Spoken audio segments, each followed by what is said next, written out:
Hello student, welcome to our channel Saral physics and maths classes. आज गुरु पूर्णिमा के अवसर पर हम हमारे जो चैनल है सरल फिजिक्स एंड मैथ्स क्लासेस, इसका जो नाम है वो चेंज करना जा रहे हैं। अब से इसका जो नाम है ये हो जाएगा सरल क्लासेस, ताकि आप लोगों को यूट्यूब पर सर्च करने में कोई समस्या नहीं आएगी। सरल क्लासेस के नाम से ये चैनल जो है यूट्यूब पर आपको कंटिन्यू रहेगा।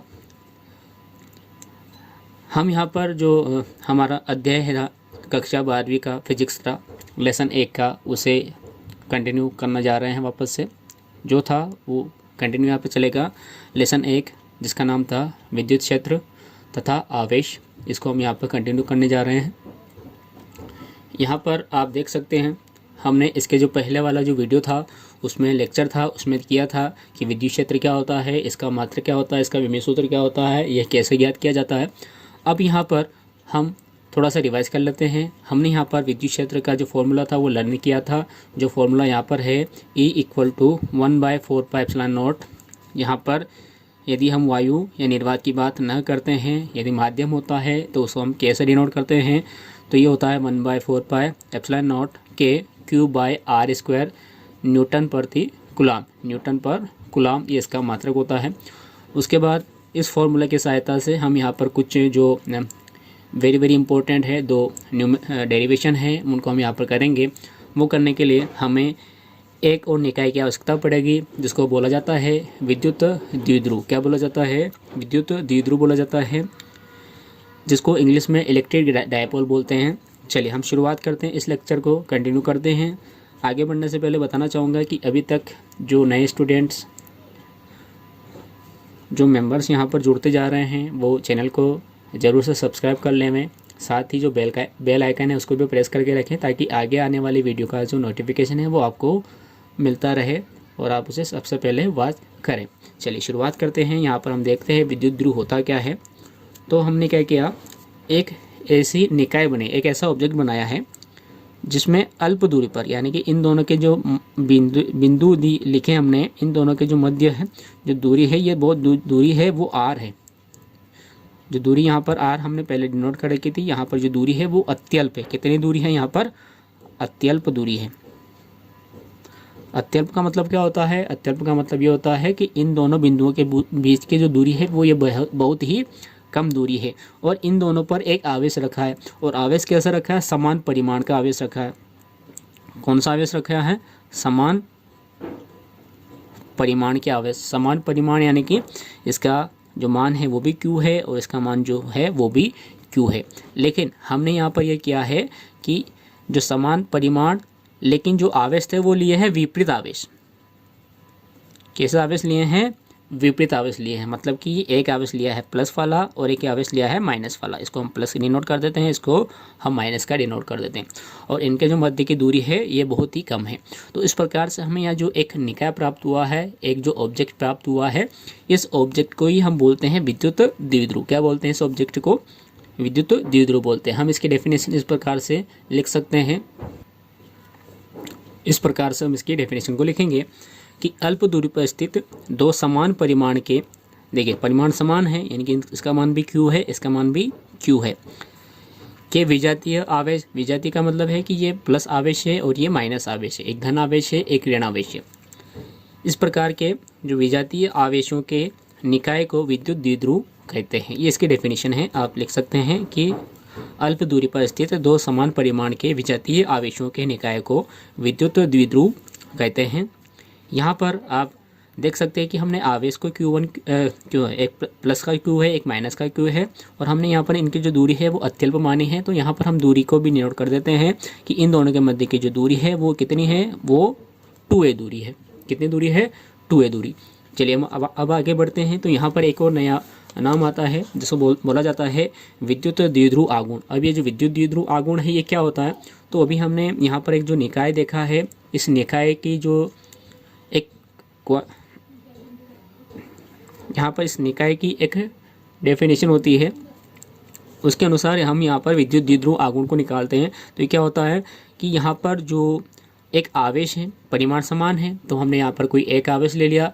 एक आवेश लेने के बाद इन दोनों के मध्य की जो दूरी थी 2a, यदि हम इस एक आवेश का और इस बीच की दूरी यानी कि 2a का गुणनफल आपस में कर देते हैं, गुण आपस में कर देते हैं, तो हमें यहाँ पर जो वैल्यू प्राप्त होती है उस वैल्यू को ही बोला जाता है विद्युत द्विध्रुव आघूर्ण। तो यहाँ पर इसके जो डेफिनेशन है वो हम इस प्रकार से लिखेंगे कि विद्युत द्विध्रुव के क्या लिखेंगे, विद्युत द्विध्रुव के किसी आवेश, तो कोई सा भी एक आवेश हो सकता है, तो किसी एक आवेश और द्विध्रुव लंबाई, तो यहाँ पर जो लंबाई थी 2a लंबाई थी, उस द्विध्रुव लंबाई के गुणनफल को उसका विद्युत द्विध्रुव आघूर्ण कहते हैं। और इसे हम p वेक्टर यानी कि सदिश राशि है, इसको हम p वेक्टर से दर्शाते हैं। यदि हम यहाँ पर इसका फॉर्मूला लिखें तो ये फॉर्मूला बन जाएगा p बराबर q इंटू 2a। ध्यान रखें फॉर्मूला क्या बनेगा विद्युत द्विध्रुव आघूर्ण का, ये बन जाएगा p बराबर q इंटू 2a।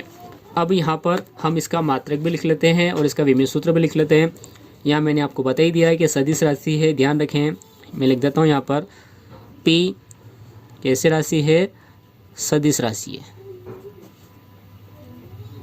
p कैसे राशि है, ये एक सदिश राशि है। अब हम यहाँ पर इसका मात्रक लिख लेते हैं। अब इसका मात्रक लिखें, देखिए क्या आ रहा है, आवेश आ रहा है, और आपने देखा है, आपको पता है कि आवेश का जो मात्रक है वो कूलाम होता है। क्या होता है, कूलाम होता है, कूलाम लिख दिया।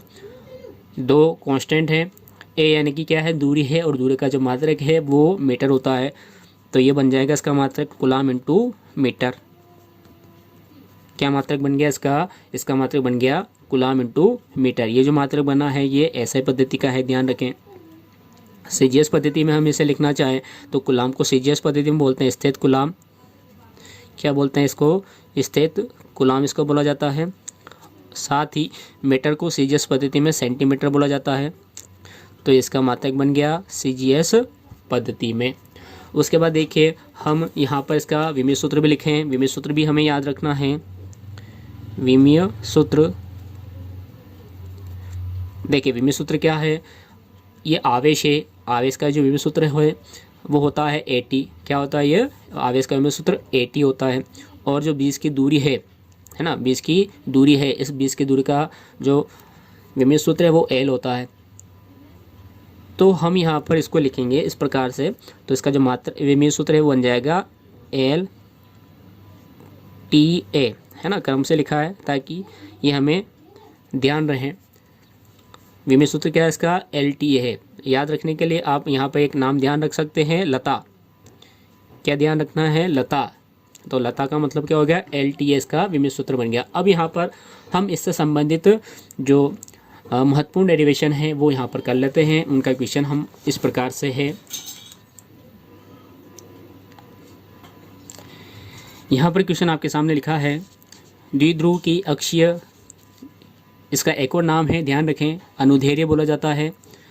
विद्युत द्विध्रुव की अक्षीय या अनुदैर्ध्य स्थिति में, है ना, या तो ये नाम आएगा या ये नाम आएगा। तो अक्षीय या अनुदैर्ध्य स्थिति में किसी बिंदु पर विद्युत क्षेत्र की तीव्रता ज्ञात कीजिए। हमें यहाँ पर डेरिवेशन को हल करना है। क्या करना है, हमें एक द्विध्रुव लेना है, उसको अक्षीय स्थिति में सेट करना है, अनुदैर्ध्य स्थिति में सेट करना है, अनुदैर्ध्य स्थिति में रखना उसे, और यहाँ पर किसी बिंदु पर विद्युत क्षेत्र की तीव्रता हमें ज्ञात कर लेनी है। तो चलिए हम यहाँ पर जो क्वेश्चन में दिया हुआ था क्या करना है, हमें विद्युत द्विध्रुव लेना है। तो देखिए हम द्विध्रुव ले लेते हैं। द्विध्रुव कैसा होता है, तो द्विध्रुव हमने देखा था कि जो द्विध्रुव होता है वो एक अल्प दूरी का बना होता है, जिसमें दो आवेश होते हैं, एक होता है प्लस आवेश, एक होता है माइनस आवेश। तो ये यहाँ पर ये दो बिंदु है, इन दोनों बिंदु पर हम नाम दे देते हैं। चलिए यहाँ पर इसका नाम A है और इसका नाम जो है ये B है। यहाँ पर हमने दो आवेश रखे हैं, इस पर आवेश रखा है Q, यहाँ पर आवेश रखा है Q। लेकिन ध्यान रहे एक पर पॉजिटिव लेना है और एक पर माइनस लेना है। तो यहाँ पर हम पॉजिटिव ले लेते हैं, यहाँ पर नेगेटिव ले लेते हैं, एक प्लस ले लेते हैं, एक माइनस ले लेते हैं। उसके बाद देखिए हमें ये भी पता है कि इन दोनों के जो मध्य की दूरी है वो 2a है। कितनी दूरी है इनके मध्य की, 2a दूरी है। यदि हम यहाँ पर एक मध्य बिंदु ले लेते हैं, क्या ले लेते हैं, एक मध्य बिंदु O ले लेते हैं, तो क्या होगा, इससे इन दोनों के जो मध्य की दूरी है वो आधी आधी हो जाएगी। आधी आधी हो जाएगी मतलब क्या होगा, अब A से लेकर O तक की दूरी हो जाएगी A, और O से B तक की दूरी हो जाएगी A, क्योंकि ये जो टोटल दूरी थी वो 2a दूरी थी।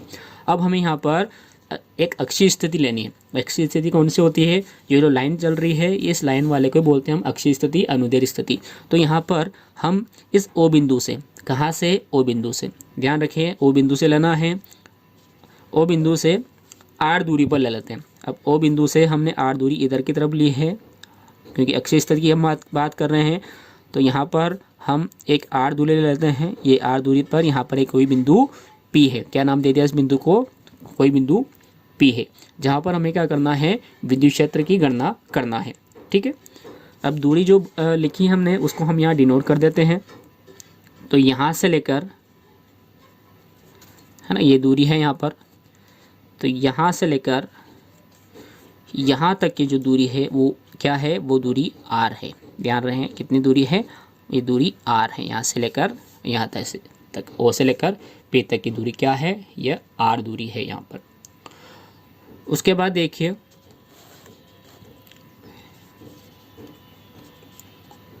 कुछ मोबाइल इश्यूज़ की वजह से वीडियोस ब्लर हो रहा है।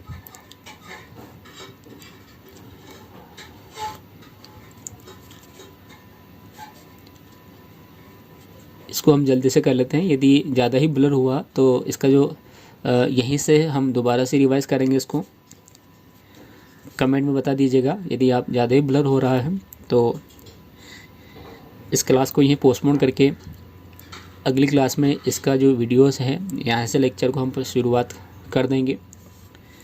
आर दूरी है, हम इसको केवल यहाँ तक डायग्राम तक ही रखते हैं, यहाँ तक ही रखते हैं। साथ ही इसके बाद जो इसका जो पार्ट है वो हम जल्दी ही आपको अपलोड कर देंगे।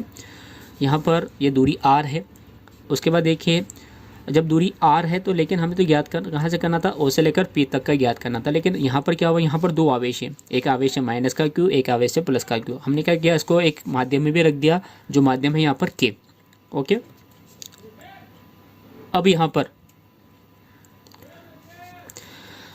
हम बी से लेकर पी की दूरी नापते हैं और ए से लेकर पी तक की दूरी नापते हैं। ठीक है, अब देखिए ये बी बिंदु है, यहाँ पर यहाँ से लेकर यहाँ तक की दूरी हम नाप लेते हैं और एक दूरी हम यहाँ से लेकर यहाँ तक की नाप लेते हैं। अब कैसे नापेंगे? आप देख सकते हैं जो कुल दूरी थी आर, उससे ये जो बीपी की दूरी है ये छोटी है। क्या है? ये दूरी छोटी। कितनी छोटी है? तो यहाँ पर जो ए वाली जो दूरी है, ओ ए दूरी है, ये ज़्यादा है। किस में से? आर में से ज़्यादा है। तो हम क्या करते हैं? आर में से इस ए को माइनस कर देते हैं। तो यानी कि जो बी पी की दूरी आ जाएगी ये आ जाएगी आर माइनस ए। क्या आ जाएगी? दूरी आर माइनस ए आ जाएगी। साथ ही हम बात करें इस ए की पी से दूरी, तो यहाँ पर आप देख सकते हैं कि ओ पी से, ओ बिंदु से ये ए दूरी जो है ये ज़्यादा है। यानी कितनी ज़्यादा है? ये आर से ए ज़्यादा है। तो यहाँ पर हम इसकी जो दूरी है वो लिख देंगे आर प्लस ए। क्या लिखेंगे? आर प्लस ए लिखेंगे। अब ये दूरियाँ तो हमने लिख दी। अब यहाँ पर हम क्या करते हैं? एक परीक्षण आवेश की कल्पना करते हैं, यानी कि हम एक परीक्षण आवेश यहाँ पर लेकर आते हैं। जब परीक्षण आवेश लेकर आते हैं तो ध्यान रहे हमेशा जो परीक्षण आवेश हम लेके आएंगे क्या है? परीक्षण आवेश। तो जो परीक्षण आवेश है ये हमेशा पॉजिटिव ही रहेगा। कैसा रहेगा? ये पॉजिटिव ही रहेगा। अब यहाँ पर आप देख सकते हैं जब ये आवेश पॉजिटिव है ना, ये कुछ भी नहीं है यहाँ पर, ध्यान रखें ये माइनस नहीं है, पॉजिटिव आवेश है।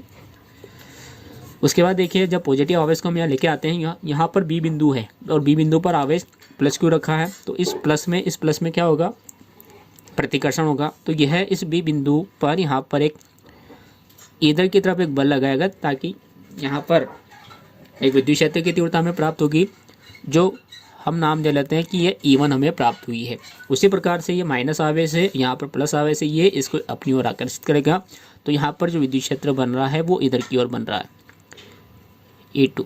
ध्यान रखें हमने इधर की जो तीव्रता है ज़्यादा लिखी है, इसकी इधर की तीव्रता कम लिखी है। क्यों लिखी है? क्योंकि इस पी बिंदु के पास बी यानी कि धन आवेश ज़्यादा पास में है और ऋण आवेश ज़्यादा दूर में है, इस कारण से। अब हमने यहाँ पर जो काम किया था उसको हमने यहाँ पर लिख लिया है। किस प्रकार से लिखना है? देखिए कि माना कि एक विद्युत द्विध्रुव ए बी है। देखिए एक विद्युत द्विध्रुव है जिस पर आवेश माइनस क्यू प्लस क्यू है। तो इस पर देखिए आवेश माइनस क्यू और प्लस क्यू है। दोनों के बीच की दूरी 2a है, दोनों के मध्य की जो दूरी है वो 2a है। उसके बाद देखिए द्विध्रुव को के माध्यम में रखा है, के माध्यम उपस्थित है यहाँ पर। विद्युत द्विध्रुव के मध्य बिंदु O से R दूरी पर, मध्य बिंदु O से R दूरी पर क्या है, एक बिंदु P है, एक बिंदु P है जहाँ हमें विद्युत क्षेत्र की गणना करना है या विद्युत क्षेत्र की तीव्रता की गणना करना है। उसके बाद हमने यहाँ पर चित्र से देखकर यहाँ पर दो दूरियाँ लिखी है, AP और BP। तो AP की दूरी R+a है और BP की दूरी R- है। यहाँ पर क्या हो रहा है, यहाँ पर दो विद्युत क्षेत्र बन रहे हैं, पहला E1 बन गया, दूसरा E2 बन गया। अब हमें एक बार +q आवेश के कारण बिंदु P पर तीव्रता निकालनी है और एक बार हमें -q आवेश के कारण बिंदु P पर तीव्रता निकालनी है। तो इसकी जो तीव्रताएं हैं हम यहाँ पे क्या करेंगे कि अनुदैर्ध्य स्थिति वाला और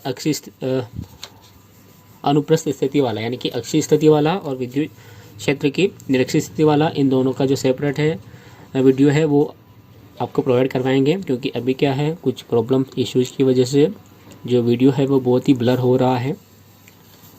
चलिए मिलते हैं अगली क्लास में।